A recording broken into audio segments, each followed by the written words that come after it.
Hola, ¿qué tal? Bienvenidos a Voz News. Qué bueno que nos acompañan este martes 11 de noviembre. Los saluda Karina Yapor. Vamos a los titulares. El portaaviones Gerald Ford ya opera cerca de Venezuela bajo órdenes del Comando Sur en misión antidrogas ordenada por Trump. Lo analizaremos con un experto militar. Además, Zohran Mamdani nombra como asesora principal a la arquitecta de su polémica propuesta de reemplazar policías con trabajadores sociales. Y la celebración de Acción de Gracias es incierta para muchos. El cierre de gobierno y la falta de controladores aéreos podrían afectar los vuelos durante el feriado. Los detalles de esto y más en Voz News, que comienza ahora.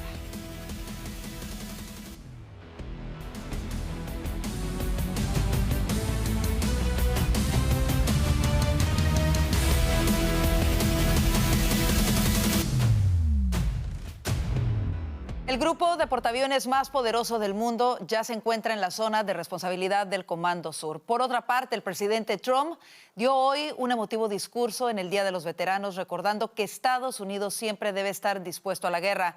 Juan Esteban Silva nos tiene el reporte desde la Casa Blanca. Hola Karina, ¿qué tal? Los saludo desde la Casa Blanca. Pues bien lo dice usted, Karina, y mucha atención. El portaaviones USS Gerald Ford ya está en aguas cercanas a América Latina, se integra en esa acumulación. Miren ustedes las imágenes en la integración naval masiva que está impulsando la administración Trump para combatir el narcotráfico, hacerle frente a las redes criminales transnacionales. El vocero del Pentágono, Sean Parnell, ha dicho que estas fuerzas van a mejorar y a complementar las capacidades para interrumpir y desmantelar organizaciones criminales transnacionales. En este caso estamos hablando del portaaviones o el sistema de portaaviones más poderoso que tiene los Estados Unidos. Así que no es un tema menor, sigue esa ofensiva, no solo con los strikes, con los bombardeos en el Caribe, en el Pacífico, que ya dejan más de 75 señalados criminales por Estados Unidos muertos. El Gerald Ford, pues recordemos, tiene buques acompañantes, se ha incluido además como parte de ese despliegue del giro estratégico bajo la administración Trump, de dejar de lado simplemente el arresto y la incautación y enfocarse en los bombardeos y en la estrategia de guerra contra el narcotráfico. A propósito, Karina, les cuento, hoy el presidente Trump hizo parte del evento, el memorial en honor a los veteranos en el Cementerio Nacional de Arlington, aquí muy cerca de Washington, muy cerca de la sede del Pentágono, y esto es lo que ha dicho a propósito de esa estrategia de guerra de Estados Unidos. Everything we have, everything our country has achieved has been purchased by the muscle, spine and steel of the United States military. We owe it all to the fierce and noble men and women of the Army, the Navy, the Air Force, Space Force, Coast Guard, and the United States Marines. Por supuesto, el despliegue sigue. Como les digo, ya son más de 19 ataques en aguas internacionales, cuestionados por los demócratas, pero que para la Casa Blanca son un tema de seguridad nacional. Miremos otra parte del discurso emotivo que ha dado el presidente de los Estados Unidos. When danger came, when duty called, when Almighty God asked, who had the will and the strength to defend the land of the free, each and every American veteran stood up and said, here I am, send me, here I am. Pero, ¿qué significa este despliegue en aguas internacionales? Esto es lo que nos dicen analistas. El portaaviones más avanzado del mundo no viene a disuadir, viene a desmantelar una organización criminal que opera como amenaza terrorista global, con más de 4.000 marinos, escuadrones de combate y destructores antimisiles. El mensaje de Washington es inequívoco. Como era de esperarse, Karina y televidentes, y como dato de cierre, pues Venezuela también está informando que van a responder con una fase intensiva de ejercicios militares del Plan Independencia 200, que coincide con ese refuerzo militar en aguas internacionales. Así que sigue la tensión en el hemisferio occidental y no para la ofensiva de la administración Trump en contra del narcotráfico. Es la información desde la Casa Blanca. Para Voz News, Juan Esteban Silva. Gracias, Juan Esteban. Y por primera vez en más de 20 años, el Pentágono ha enviado tropas terrestres convencionales a Panamá para entrenar tácticas de guerra de selva. Soldados e infantes de Marina participan en un curso de 3 semanas en la base aeronaval Cristóbal Colón, antes conocida como el Fuerte Sherman, famoso por su dureza y apodado el Infierno Verde por sus similitudes con Vietnam. Aunque el programa es limitado, se espera que crezca en el próximo año. Un funcionario de defensa aclaró que no prepara a las tropas para misiones específicas como una intervención en Venezuela. Sin embargo, el renovado interés militar en Latinoamérica coincide con el énfasis del presidente Trump en la región. Y a propósito de este despliegue militar, el dictador Nicolás Maduro advirtió que su estructura tiene fuerza y poder para responder a Estados Unidos. Sin embargo, ante un posible intento de derrocamiento, dice que los civiles venezolanos podrían salir al rescate. Escuchemos. Hoy por hoy la revolución tiene una fuerza y un poder que si el imperialismo llegara a dar un golpe de mano y hacer un daño, desde el mismo momento en que se decretara la orden de operaciones, movilización y combate de todo el pueblo de Venezuela, la clase obrera venezolana decretaría una huelga general insurreccional y en este país no se movería un alfiler. Maduro ha abastecido a civiles con armas de las fuerzas militares y ordenado ejercicios en todo el país con el fin de repeler un posible ataque contra lo que Estados Unidos ha definido narcoobjetivos en suelo venezolano. Y para analizar estos últimos acontecimientos, hacemos contacto con Jesús Romero, excomandante de Inteligencia Naval de los Estados Unidos. Jesús, bienvenido de nueva cuenta a Voz News. Comenzamos con qué significa que el portaaviones Gerald Ford ya se encuentra bajo las órdenes del Comando Sur.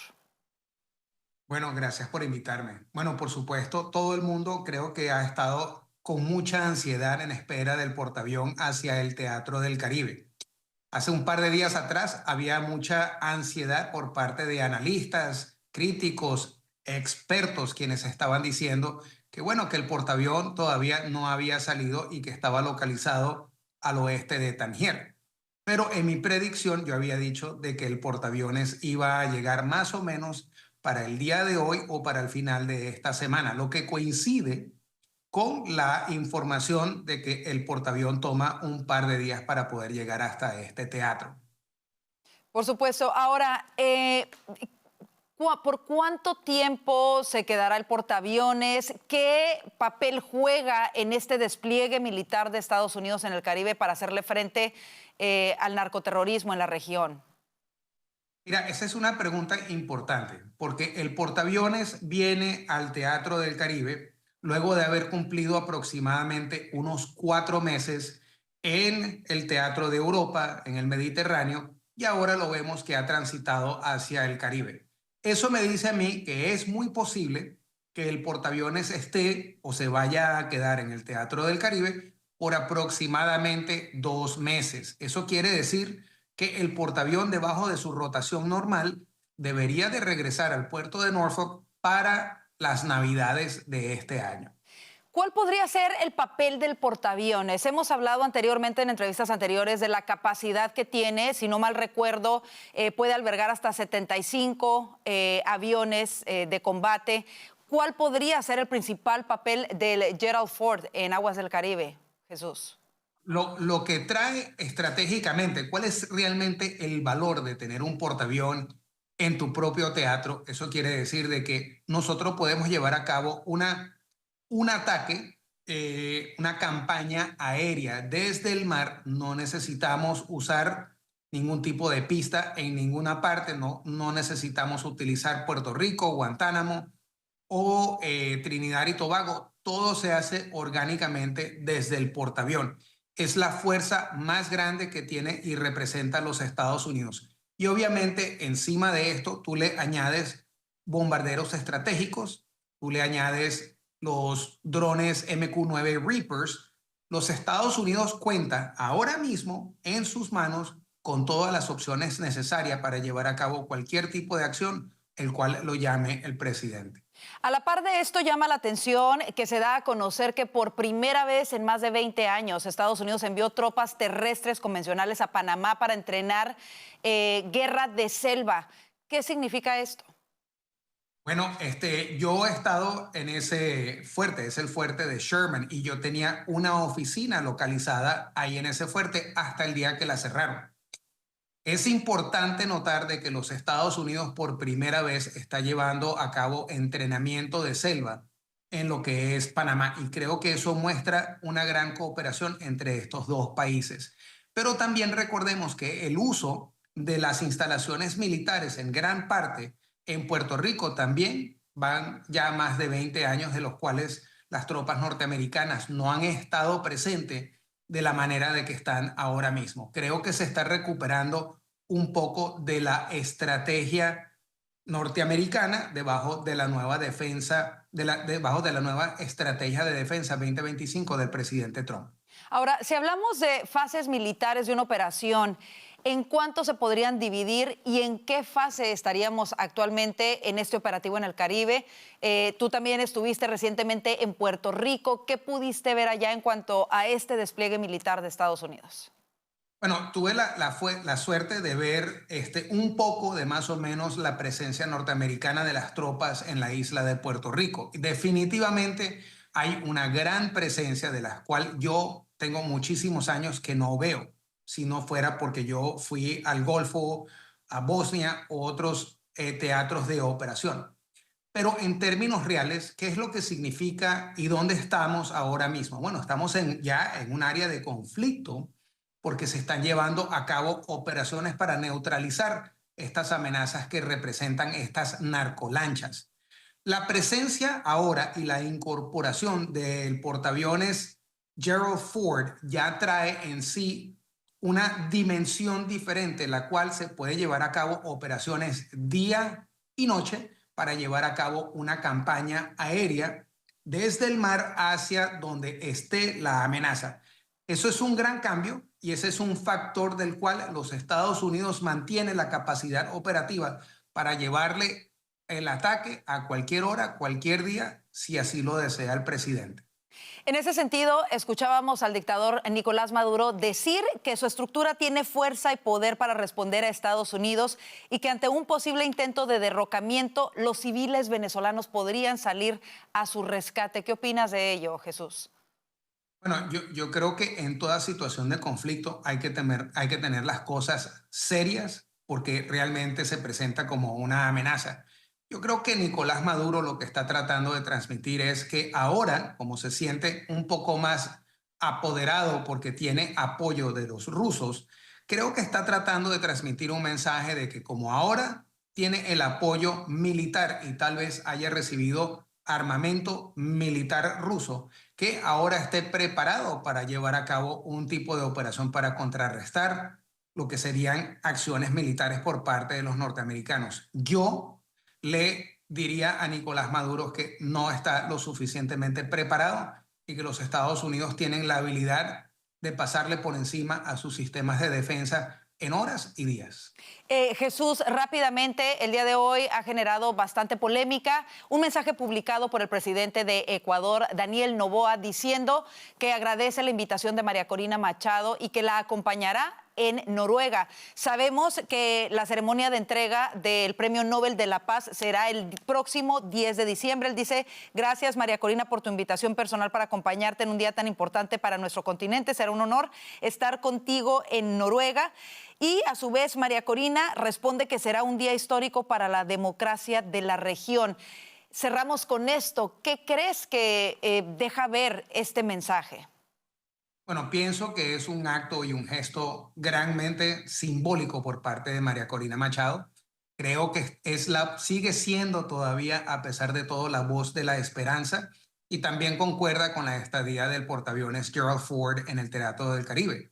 Si el portaavión es llamado a actuar por parte del presidente de los Estados Unidos, bueno, simplemente una operación contra el sistema de defensa venezolano tardaría un par de días para sobrepasar.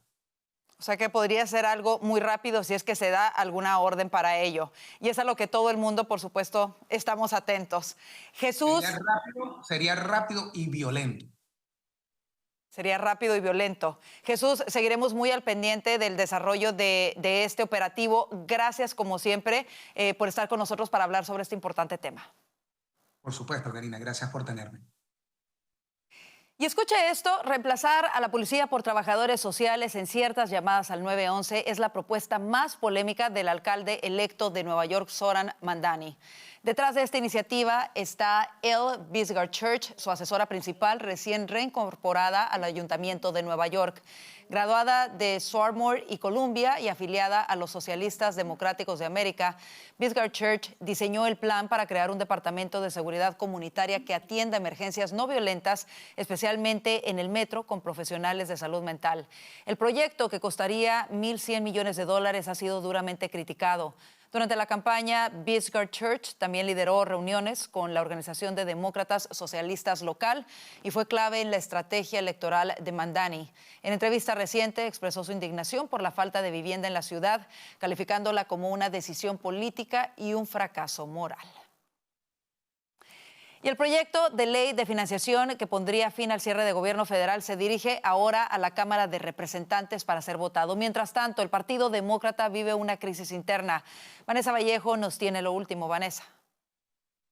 Ayer el Senado aprobó el acuerdo que pondría fin al cierre de gobierno más largo de la historia de este país. La votación fue de 60 frente a 40 votos en contra y 8 senadores demócratas se unieron a los republicanos. La legislación final extiende la financiación para la mayoría de las agencias hasta el 30 de enero e incluye 3 proyectos de ley de financiación anual para algunas dependencias del gobierno. Este acuerdo no incluye la extensión inmediata de los subsidios al Obamacare que vencen a final de año y que ha sido la demanda clave de los demócratas. En su lugar, solo se garantiza una futura votación en el Senado sobre estos subsidios, sin garantías, por supuesto, de que llegue a aprobarse.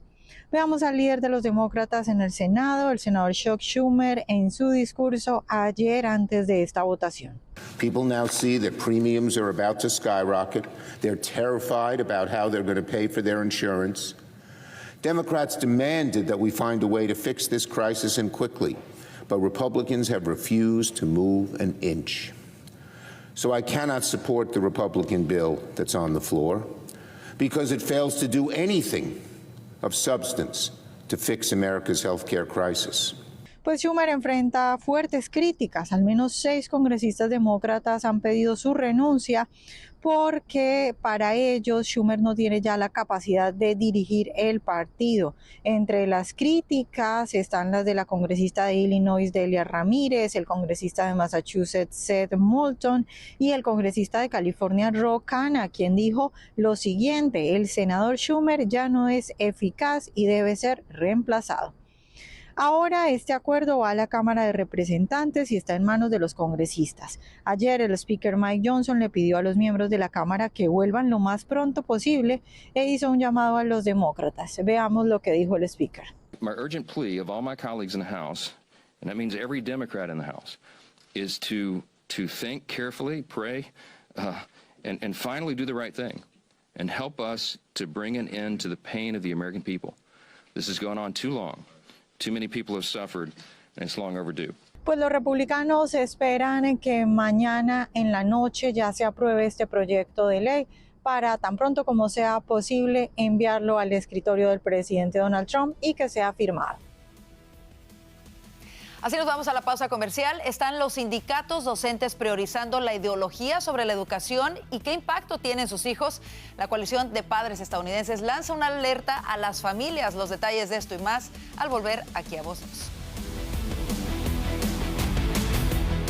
Si vives con diabetes tipo 2, lo último que necesitas es otra factura costosa.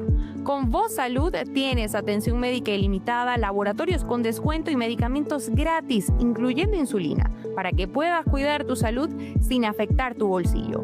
Todo desde solo $1 al día. Visita salud.voz.us y toma el control de tu salud.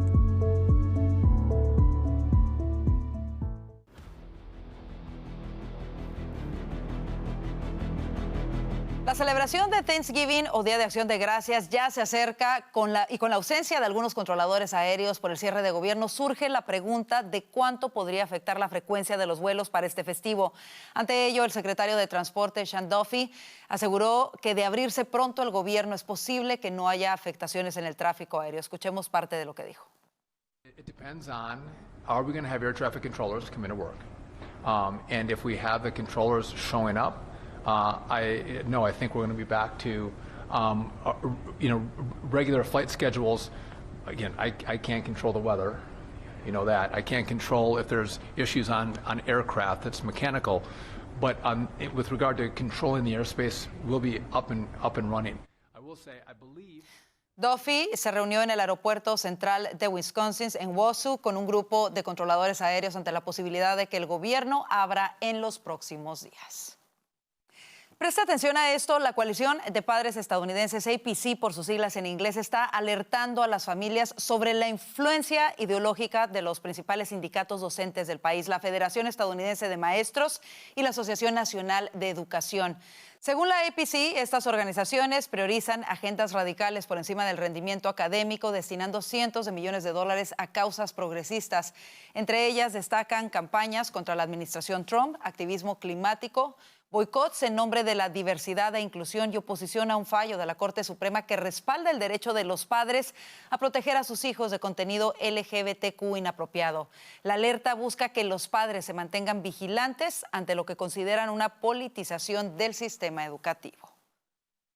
Y la violencia estalló en la Universidad de California en Berkeley cuando presuntos antifascistas irrumpieron en un evento con entradas agotadas de Turning Point USA, la organización fundada por Charlie Kirk. Manifestantes encapuchados y con cuchillas se enfrentaron con la policía y los asistentes, dejando varios heridos, según los organizadores.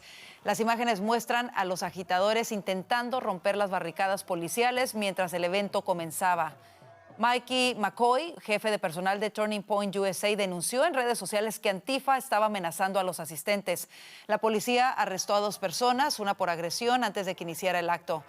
Para muchos, este ataque representa una preocupante intolerancia hacia las voces conservadoras en campus universitarios. ¿Qué le parece?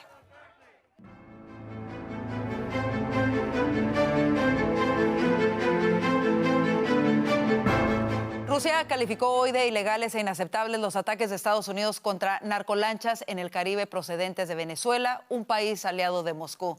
Así es como, en general, actúan los países sin ley, aquellos que se consideran por encima de la ley, dijo en televisión el ministro ruso de Relaciones Exteriores, Sergei Lavrov, calificando de pretexto la lucha contra las drogas de Estados Unidos en el Caribe. Las relaciones entre Estados Unidos y Rusia se deterioraron en las últimas semanas. El presidente Trump expresó recientemente su frustración con Moscú al no vislumbrarse ningún avance en la resolución del prolongado conflicto en Ucrania. Y Ecuador inició una semana decisiva antes del referéndum convocado por el presidente Daniel Noboa, en el que se votará el próximo domingo para decidir, entre otras cosas, si se instala una asamblea constituyente que redacte una nueva constitución y si se permite nuevamente la presencia de bases militares extranjeras en el país.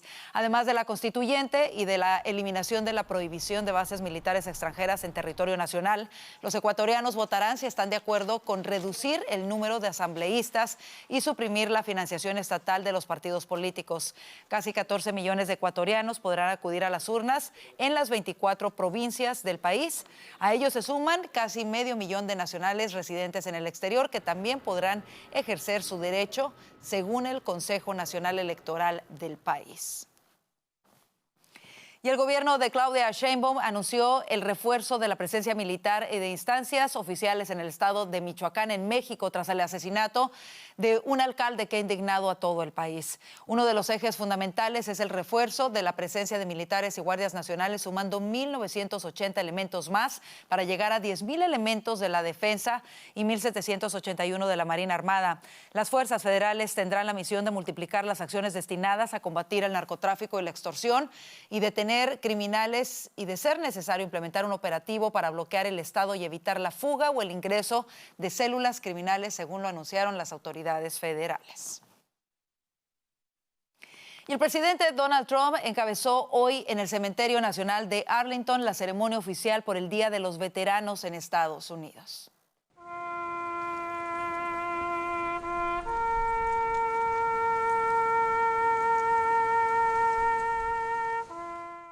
Como es ya la tradición, el presidente Trump colocó coronas de flores en la tumba del soldado desconocido para honrar a los caídos en el cumplimiento del servicio militar. El mandatario estuvo acompañado del vicepresidente J.D. Vance y el secretario de Asuntos de Veteranos, Doug Collins. El Día de los Veteranos es un feriado festivo federal que rinde honor a hombres y mujeres que han servido en las Fuerzas Armadas de los Estados Unidos. Se celebra el 11 de noviembre en el aniversario del fin de la Primera Guerra Mundial en 1918. Gracias a todos ellos por su sacrificio.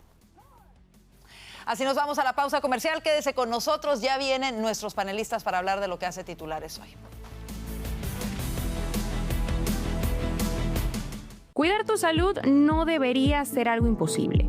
Con Voz Salud accedes a consultas ilimitadas, virtuales y en persona, análisis de laboratorio con descuento y a más de 400 medicamentos esenciales totalmente gratis, incluyendo los que tu familia realmente necesita. Todo desde solo $1 al día. Atención médica real sin complicaciones. Visita salud.voz.us y empieza a cuidarte hoy mismo.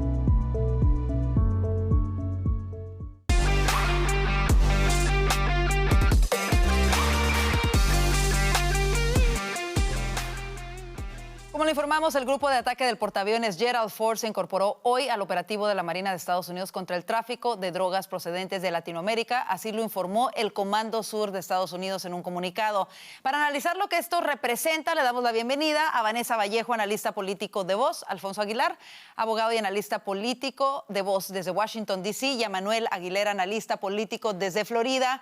Bienvenidos. Y bueno, lo que muchos estaban esperando era precisamente la llegada de este poderoso portaaviones, el más poderoso del mundo.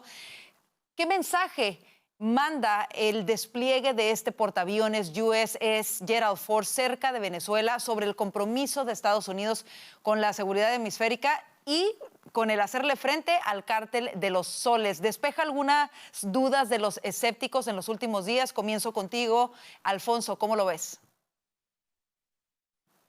No sé. O sea, te diría que con la llegada del Gerald Ford hubiera pensado que esto ya era determinante de que se iban a realizar los ataques terrestres, pero a raíz de los últimos informes que hemos recibido de prensa, de que supuestamente Marco Rubio y Pete Hegseth le informaron al Congreso que ellos creían, de acuerdo a la opinión del Departamento de Justicia más reciente, que no tenían la autoridad para hacer estos ataques terrestres, pues ya no sé qué pensar. O sea, después de todo lo que se nos ha dicho, ¿verdad? De que ya los ataques marítimos pues no estaban teniendo impacto, que el régimen está por caer, y con todo este despliegue de las Fuerzas Armadas y ahora la llegada del Gerald Ford, que no es cualquier otro portaaviones, o sea, es el más grande del mundo, acompañado del grupo de ataque, que son otros barcos, pues uno pensaría que ya es algo inminente, pero entonces no sé qué pensar. O sea, yo creo que si tienes el Gerald Ford,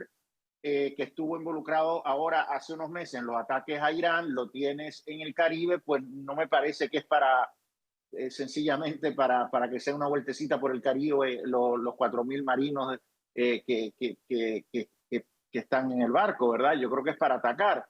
No sé, o sea, yo pensaría que esto ya sería la última movida para realizar estos ataques, pero yo creo que la administración todavía no lo tiene claro, debo decirlo.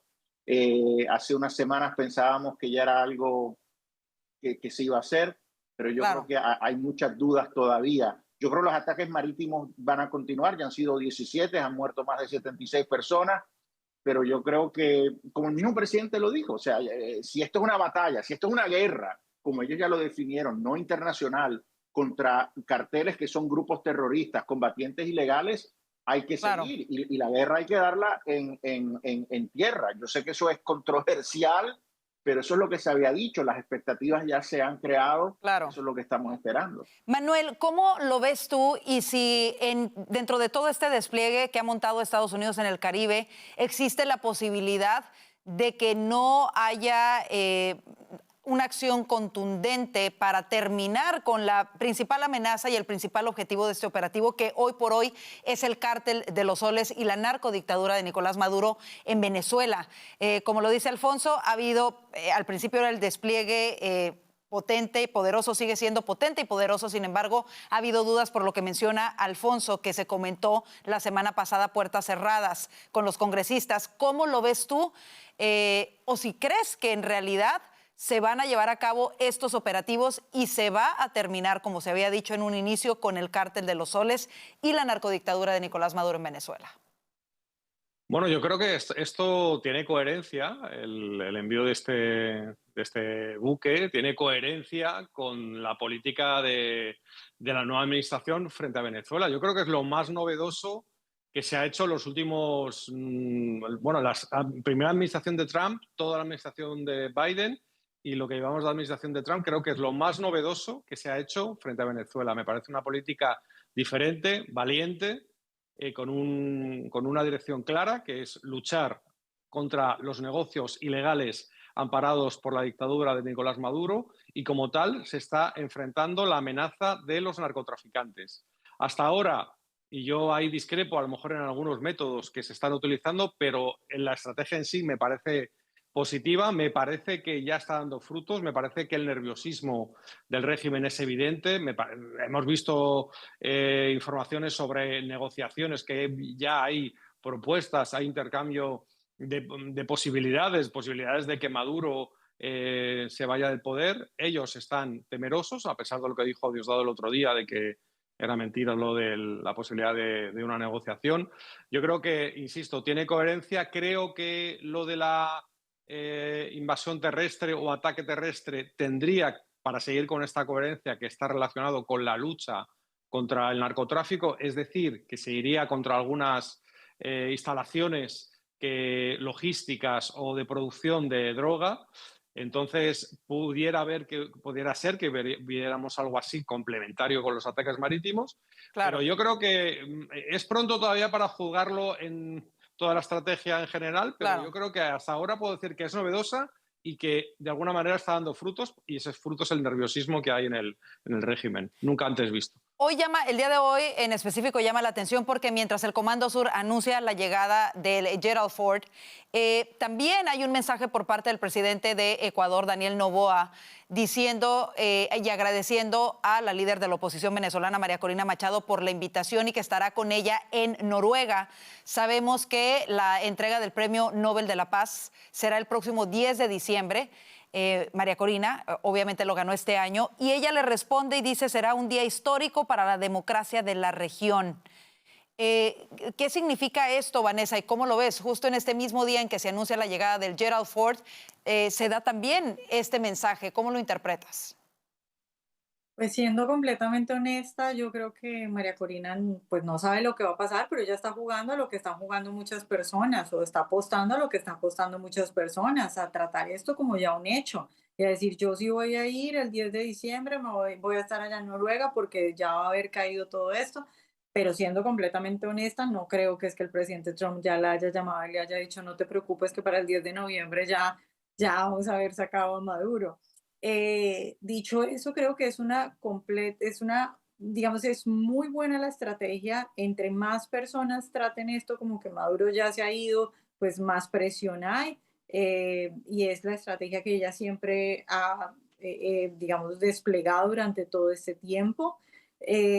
Además de todas las noticias que hemos comentado acá, también este fin de semana ABC reportaba que tropas americanas estaban entrenando en la selva de Panamá, y pues claro que uno se pregunta qué hacen tropas americanas entrenando en la selva de Panamá, ¿no? Obviamente pues uno sigue, digamos que atando cabos y viendo, más que atando cabos, sino viendo cómo aumenta cada vez más esa escalada y esa presión hacia Venezuela. Ahora bien, por supuesto, si evidentemente todos esperamos que Maduro caiga, sin embargo yo creo que siempre hay que, pues con estas cosas no se sabe, y de nuevo siempre está sobre la mesa la posibilidad de que lastimosamente no vaya a ocurrir, porque Estados Unidos no lo pueda tumbar, sino porque de pronto no quiere o no llega a hacer una acción directa contra Maduro. Claro, yo creo que este operativo, evidentemente, todos lo que lo hemos estado siguiendo, podemos tener varias teorías y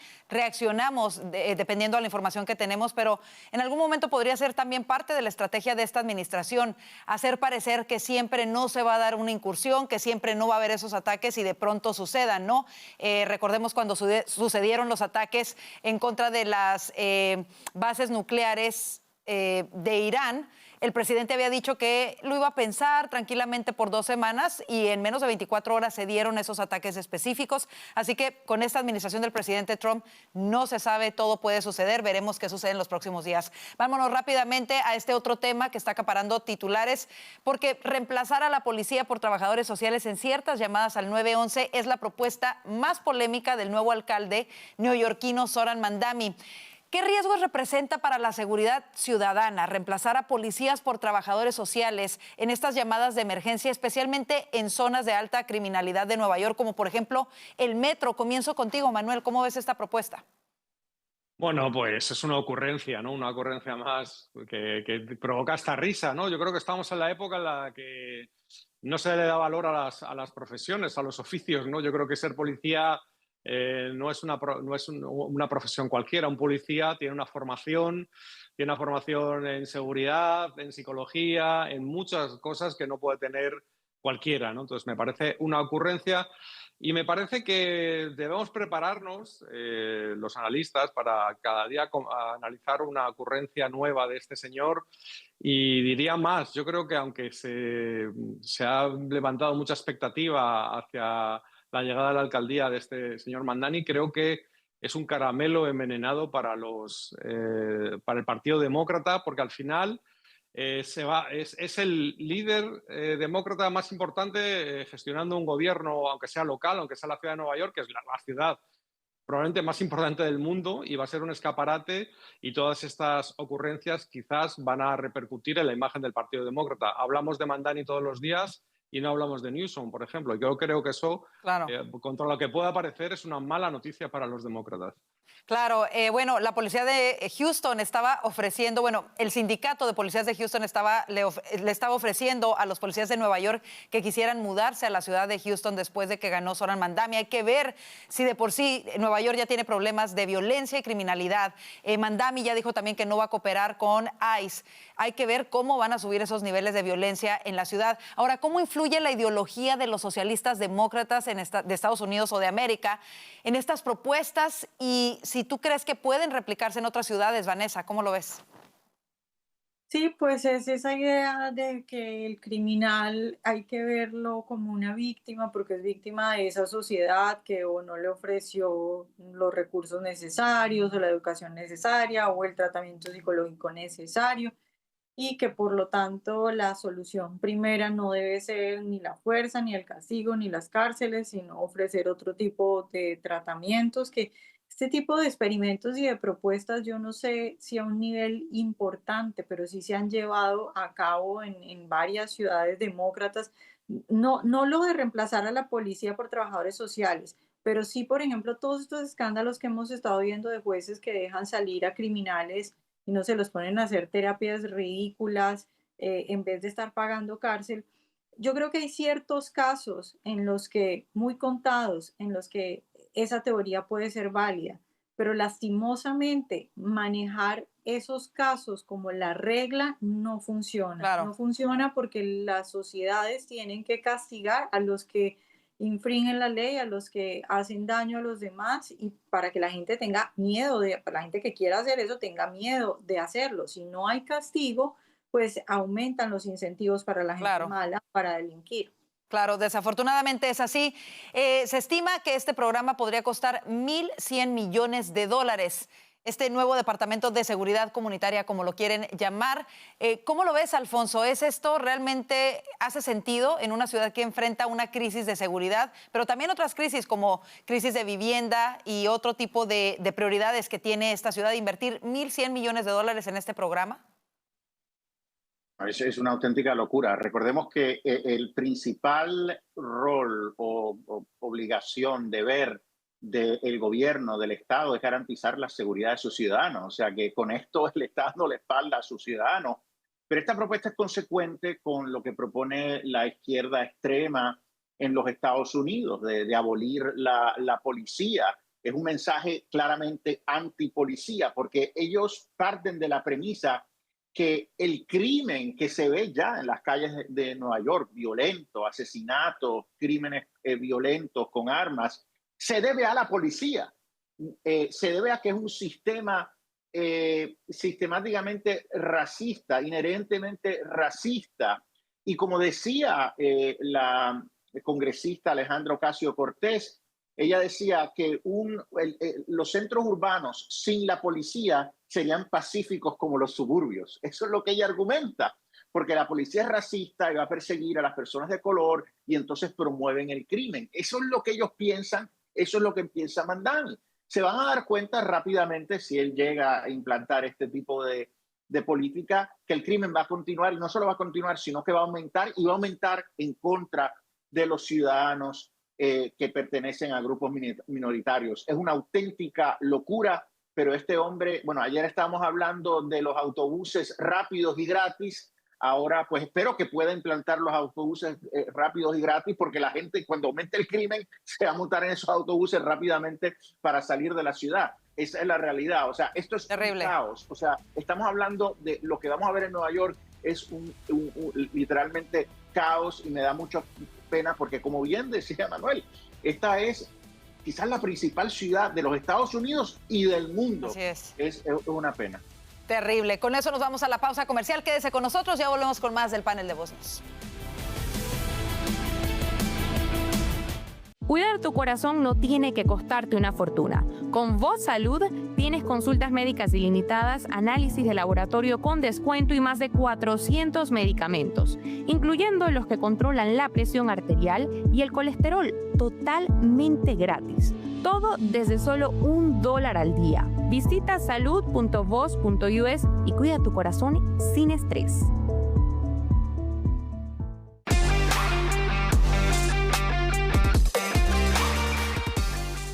El Partido Demócrata se enfrenta internamente entre un ala radical y un ala más moderada. Tras el voto en el que solo 7 demócratas y un independiente se unieron a los republicanos para reabrir el gobierno, muchos apuntan a la cabeza del líder de la minoría, Chuck Schumer. Regresamos con nuestros analistas para hablar de esto, y es que 7 demócratas y un independiente están siendo ahora crucificados por su propio partido y han sido calificados de traidores.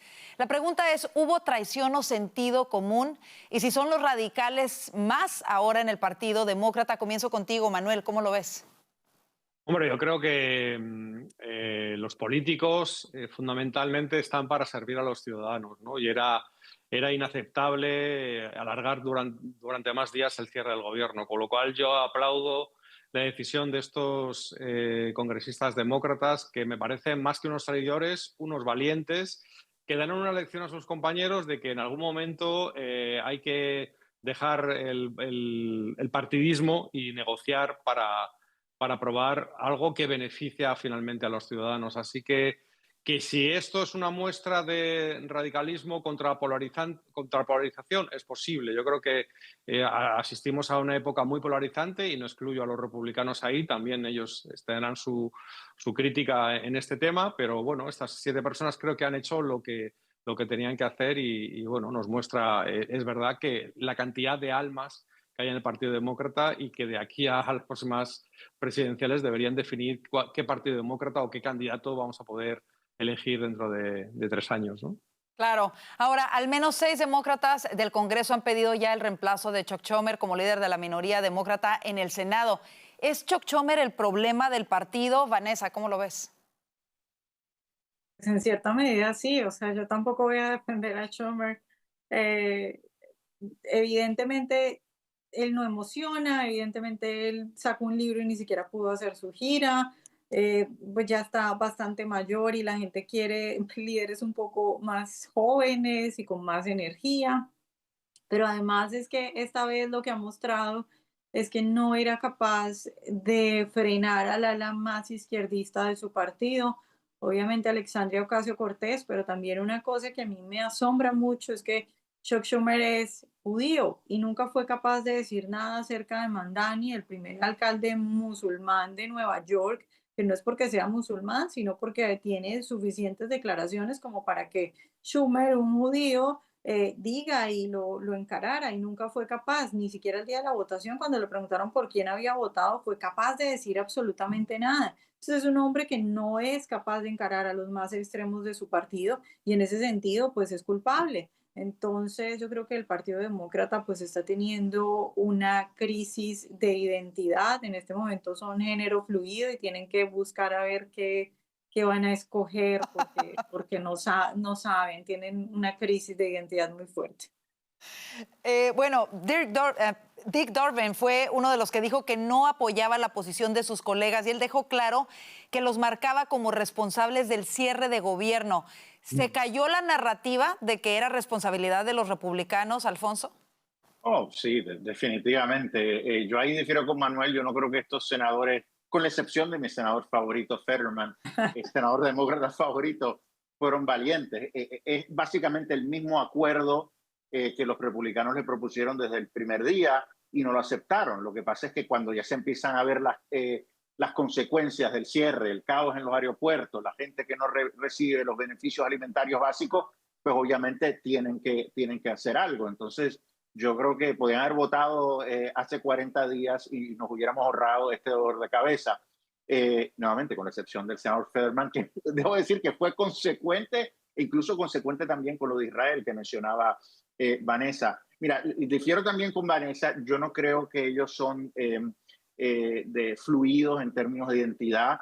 Yo creo que ya la transición se dio. O sea, yo creo que ya ellos son claramente de extrema izquierda. El problema con Schumer es que no se ha enterado de eso, ¿no?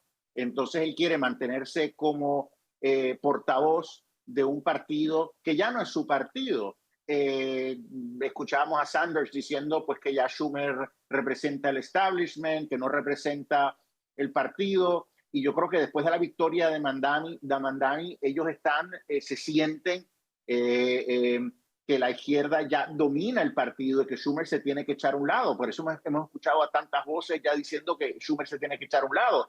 Lo que pasa es que él no representa una mitad del partido, él representa una minoría, porque la extrema izquierda domina el Partido Demócrata. Cualquier centrista demócrata en la base del Partido Demócrata, votante demócrata, ya no puede identificarse con ese partido. Entonces va a tener que tomar una decisión. Si los republicanos son inteligentes, tienen que llegar, como lo hicieron en el 24, a esos demócratas más moderados que ya no se identifican con esa élite de izquierda que ha tomado las riendas del partido. Manuel, ¿cómo lo ves tú? ¿Qué opinas en ese sentido sobre lo que acaba de decir Alfonso? Sabemos que Alexandria Ocasio-Cortez seguramente va a buscar el puesto de Schumer. Todos sabemos que Alexandria Ocasio-Cortez es una de las más progresistas en la bancada del Partido Demócrata. Incluso ella decía durante este cierre de gobierno que fueran los republicanos a hablar con ella, pasando por encima del liderazgo supuestamente que tenía Chuck Schumer. ¿Cómo lo ves? ¿Crees en realidad que ya sucedió ese cambio como lo dice Alfonso? ¿Y qué va a pasar con el Partido Demócrata de cara a las elecciones de medio término? Yo creo que, y por ser optimista y contradecir a Alfonso, creo que todavía no, todavía hay un poco de esperanza, ¿no? Porque además hay varias batallas. Tú tienes una batalla a nivel distrito, por ejemplo. Tienes tu batalla en la que puedes sacar tu chaqueta de izquierdista o como ha hecho el alcalde de Nueva York, pues aprovecharse de un malestar social para ganar unos votos de gente joven que a lo mejor está desempleada, que no ve futuro, etcétera. Pero luego tienes una batalla en el Congreso, ¿no? General, ¿no? Para plantear iniciativas, y luego tienes una batalla de gobernadores y las presidenciales. Creo que una receta que valga para ganar la alcaldía de Nueva York, como en este caso, no le valdría al Partido Demócrata para ganar la presidencia. Es más, insisto, como decía en la anterior intervención, creo que Mamdani va a ser el escaparate de lo que no debe ser el Partido Demócrata. Yo creo que es malo para el Partido Demócrata porque ahí vamos a tener un día sí y otro también decisiones del tipo de las que hemos comentado hoy que la mayoría de la gente va a rechazar, porque al final yo creo que la administración Biden ha sido castigada, los demócratas han sido castigados en las presidenciales por el wokismo y por esa serie de iniciativas que no tienen ningún sentido. O sea, realmente la mayoría de la base demócrata o por lo menos la gente que pendula entre republicano y demócrata no va a estar a favor del cierre total de la frontera, ni está a favor de estos temas tan extraños que plantean sobre los transexuales, etcétera, etcétera. Yo creo que esa base que se mueve los republicanos a los demócratas y que es capaz de cambiar de voto, no ve con buenos ojos el radicalismo. Entonces, de esa manera... Pero ganaron la ciudad más importante de Estados Unidos, la acaban de ganar. Porque es un caso concreto, pero yo creo que sería un suicidio si realmente los demócratas se posicionan en la extrema izquierda. Se cerraría la puerta a cualquier posibilidad de volver a la presidencia de Estados Unidos. Alfonso. El problema es que ya lo están. O sea, como lo he dicho tantas veces, el Partido Demócrata, los líderes demócratas son como el pollo de Kentucky, crispy y extra crispy, ¿no? O sea, todos son de izquierda. ¿Quién está a la derecha de Mandami, Alejandro Ocasio-Cortez? Newsom, Kamala Harris, o sea, son de izquierda. Este es el problema. O sea, ellos ya no tienen una figura clintoniana que pueda decir I feel your pain e identificarse con la clase trabajadora. Yo creo que esto es una crisis de grandes proporciones. Sí, Mandami es ya la expresión extrema, pero la realidad es que si vemos a la derecha de él, en el Partido Demócrata, hay gente que también es muy de izquierda. O sea, es un problema enorme el que están teniendo y ya no tienen esos líderes centristas. Creo que estás hablando de un punto muy importante. A la derecha de Mandami, estas figuras que tú acabas de mencionar, tanto el gobernador de California como la ex vicepresidenta Kamala Harris, como su propio compañero de fórmula durante la campaña, Tim Walz, todos ellos a favor de la identidad de género, de la hormonización de menores de edad. El gobierno de California, que ha reducido los derechos parentales precisamente para empujar la agenda LGBTQ en las escuelas, en los niños, las cirugías de transición de género en menores de edad, espaldas de los padres de familia. Si eso es la derecha y la moderación dentro del Partido Demócrata, en realidad luce muy diferente a lo que era años atrás. Vanessa, ¿cómo lo ves y cómo crees que se está reestructurando el Partido Demócrata de cara a las elecciones de medio término? Yo no creo que todos los senadores y congresistas demócratas estén en la línea más radical y que sea insalvable. Yo lo que creo es que dentro de las figuras visibles es difícil encontrar a alguien que no solo tenga las ideas correctas en el sentido de moderado, sino sobre todo que emocione. De pronto, dentro de las figuras visibles que uno podría decir no son así de extremos, no sé, por ejemplo, un Shapiro, que creo que puede ser hemos visto un gobernador moderado, si lo queremos llamar así, pero creo que eso se debe más no a que no haya ese tipo de figuras, sino que la dinámica del partido ha hecho que todo el mundo esté, al parecer, asustado con las amenazas, los gritos y digamos, sí, todo ese movimiento tan agresivo de la extrema izquierda que tiene una base que yo no creo que sea la mayoría del votante, pero que sí que es una base que se moviliza muy bien. Son bases organizadas. Y entonces a la mayoría de las personas que pueden ser moderadas les da miedo enfrentarse a ellos, que es lo que siempre ha pasado. El fenómeno que nosotros llamamos la derechita cobarde también ha ocurrido porque a esa derecha le daba miedo enfrentarse. Y entonces ese miedo creo que es lo que ha movido al partido, pero lo que hay que hacer es buscar a alguien que, si fuera un demócrata, lo que hay que hacer es que hay que buscar a alguien joven que emocione y que salga y se les enfrente con fuerza. Pero Vanessa, es que es más serio.